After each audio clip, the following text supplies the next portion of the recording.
Like before Chapter 4, you have to go back to Rougeport. And that's enough of a reason for me. Let's do this.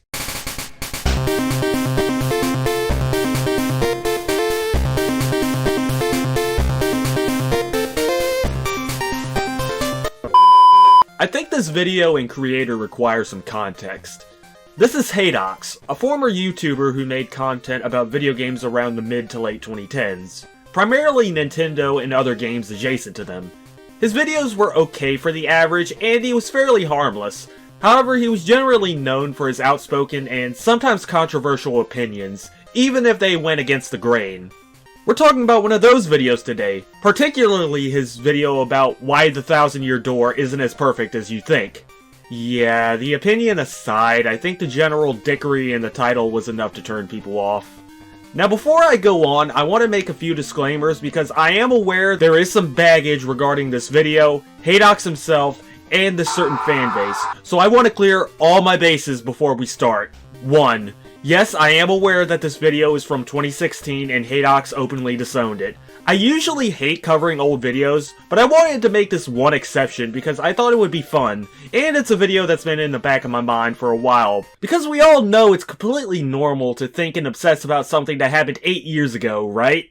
Despite this video's questionable points, I've seen many of the points he makes being rehashed during arguments about the Paper Mario games to this day, so if I needed an excuse, I think I could get away with that. Also, I know a few people covered it in the past, particularly Manga Common, but I feel like I can add my own twist to it and make a few original points. 2.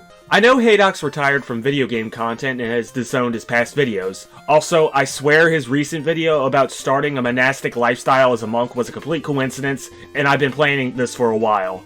If it bothers you that badly that I'm covering this guy, or even this video, just pretend I'm talking about a Paper Mario fan on Reddit or something. Oh, and speaking of Paper Mario fans. 3.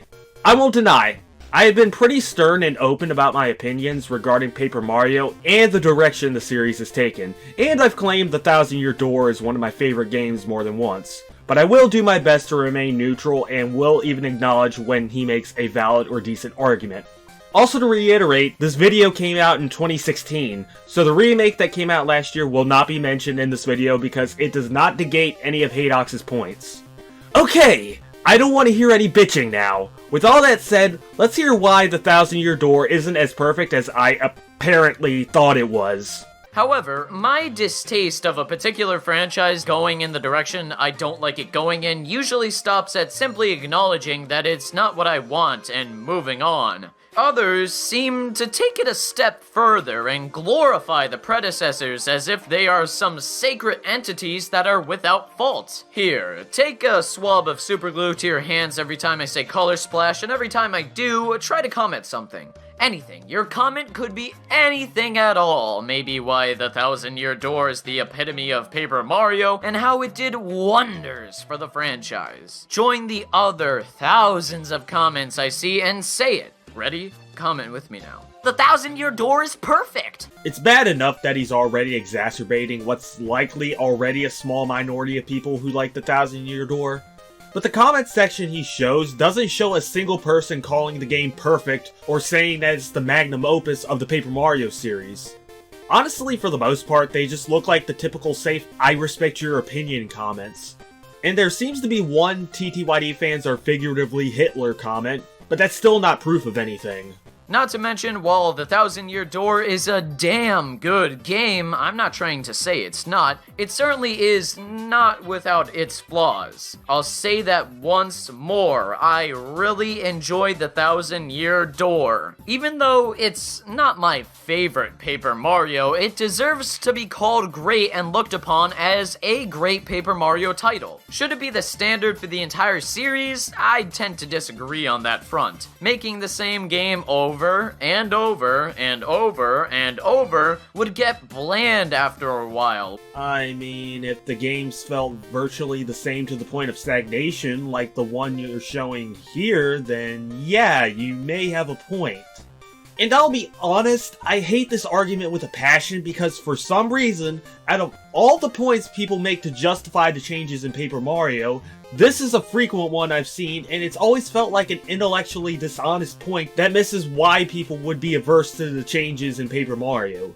You can't outright say a series keeping a similar formula will immediately get stale. Yeah, if it's literally the same game every time with little to no changes, I get it.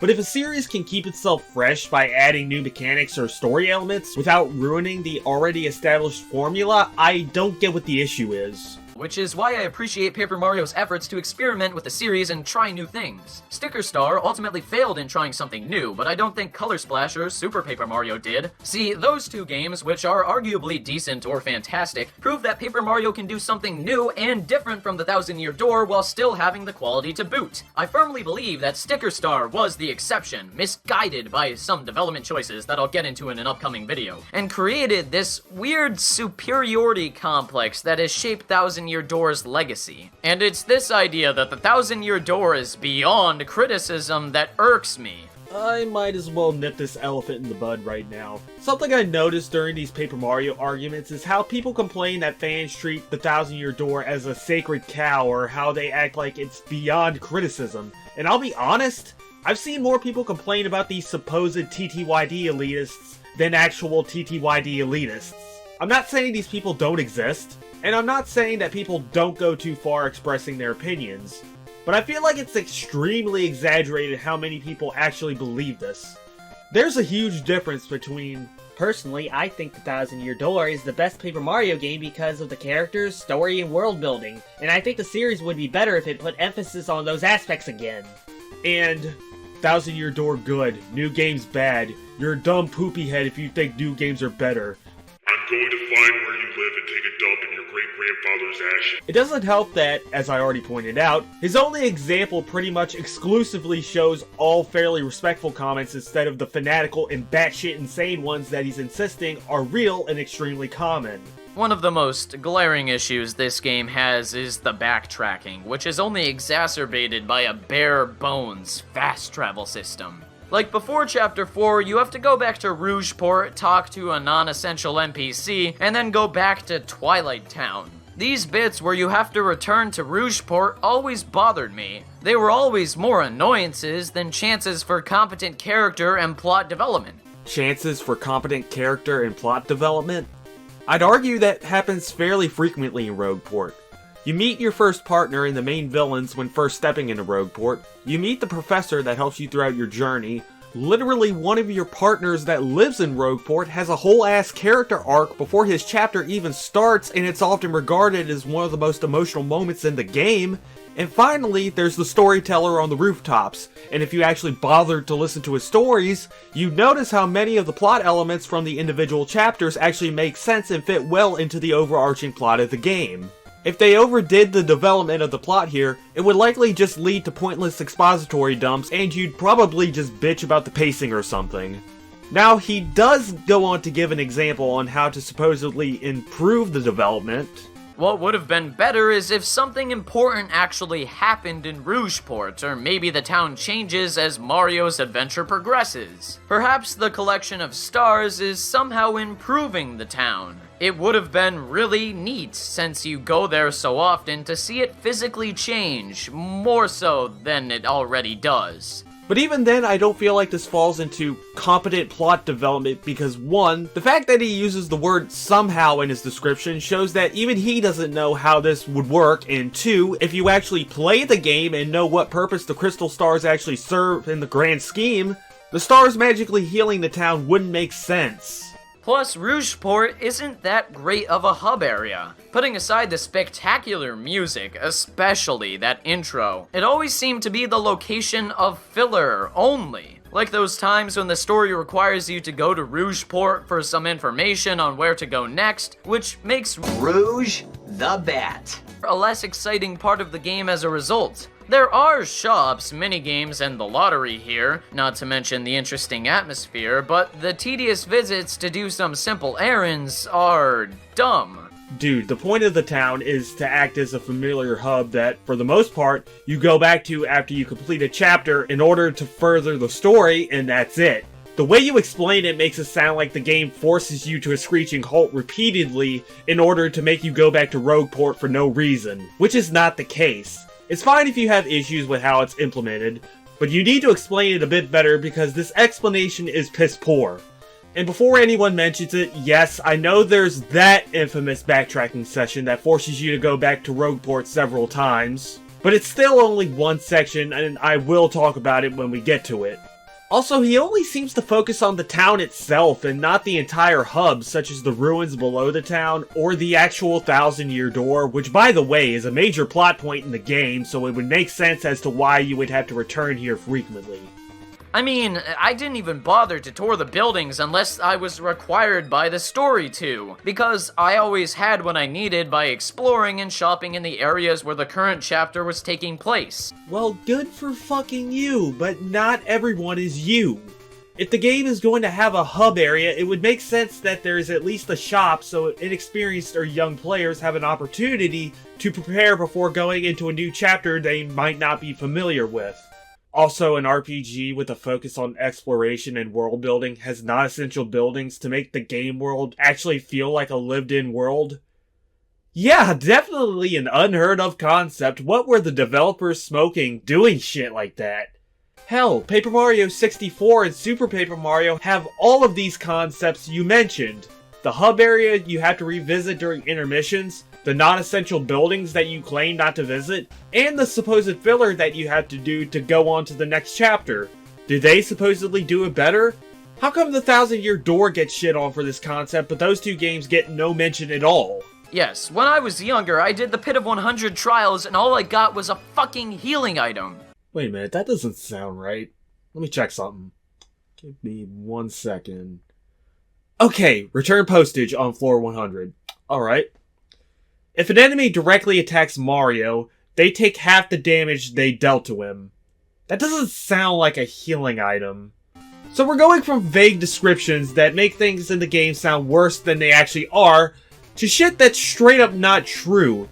Did you even play the game before making this video or actually do research? When I was reviewing games back in the day, I didn't play most of the games I actually reviewed. Actually, no joke, that explains a lot. What makes this even funnier is that if he had gotten the item right, he might have actually had a valid point. Because if you're not doing a challenge run and do the Pit of 100 trials in the post-game, return postage is borderline pointless since there's nothing to use it on by that point. I think I would have rather had the healing item that he pulled out of his ass.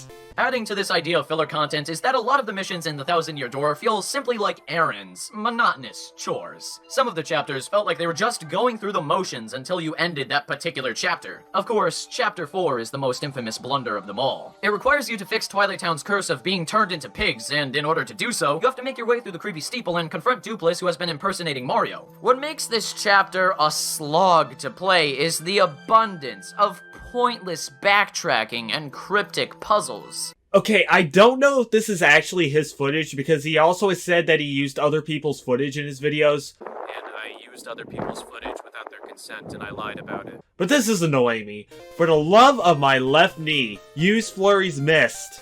You already have her out and you have to do this puzzle several times prior to this. Even if this isn't Haedox's footage, I can't help but wonder if he used this intentionally to make it look worse.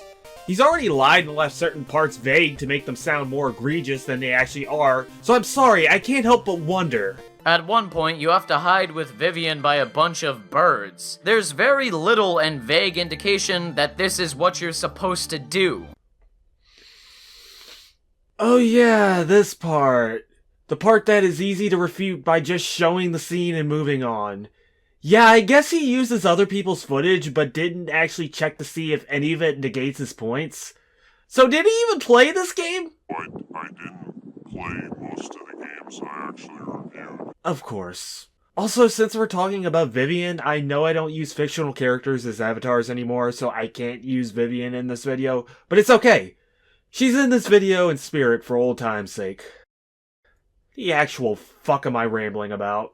Also, at the beginning, you have to walk around and wait until the gatekeeper becomes a pig, which, again, is never mentioned. Except for the part where the gatekeeper outright tells you to visit the mayor for permission. The mayor gets turned into a pig before you talk to him, so 2 and 2 would tell you to return back to the gate since this is the first section of the chapter after all. When you get there, the gatekeeper is also turned into a pig, to which point your partner just tells you to go through the gate.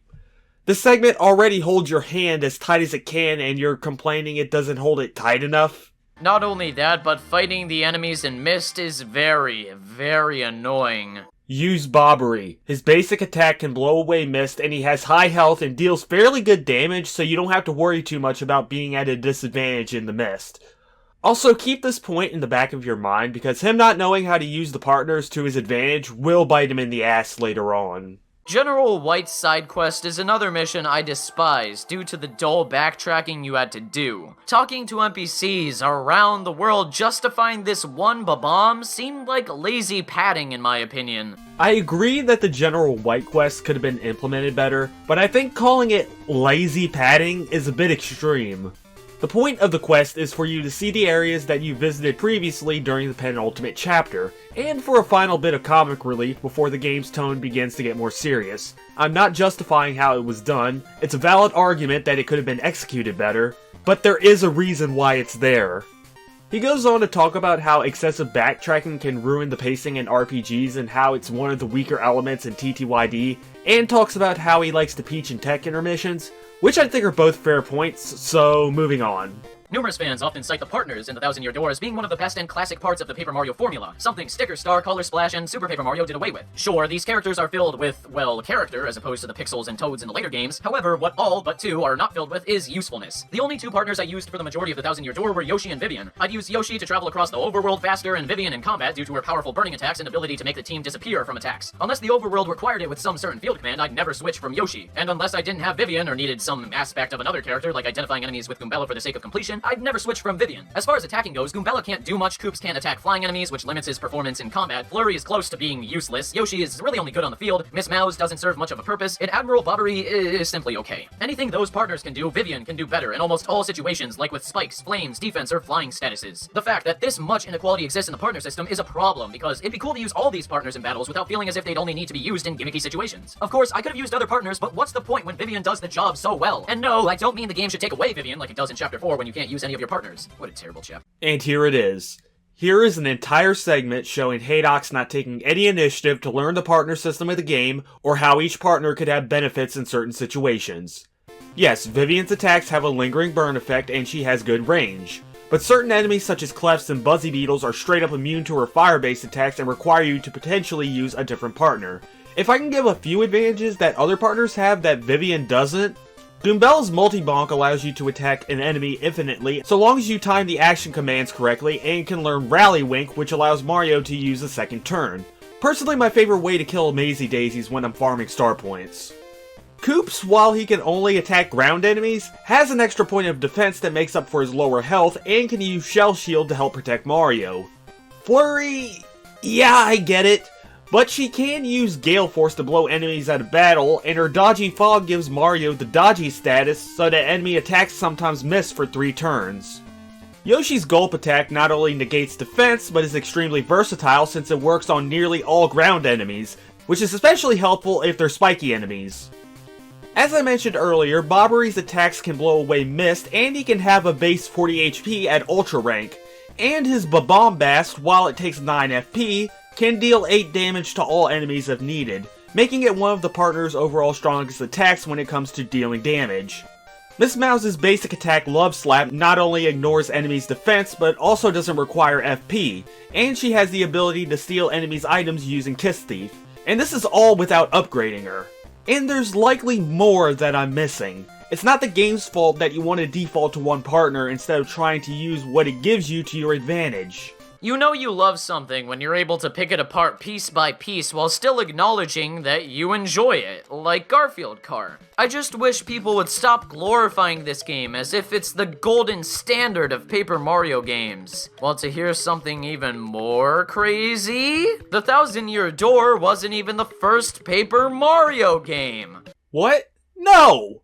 No way! Next you're gonna tell me Super Mario Bros. 2 is actually Doki Doki Panic, and that Olive Garden isn't really a 5-star fine dining experience? My guy, please! My fragile ego can't take all of these horrible truth bombs! What? You mean to tell me that Paper Mario 64 had already established the elements of the partner system, charismatic dialogue, the rhythmic combat system, music, feel, environments of paper, and so much more? This only further shows how over-exaggerated the praise of the Thousand-Year Door is. So the praise for the Thousand-Year Door is over-exaggerated because it's a sequel to another game that builds upon that game's already well-liked formula?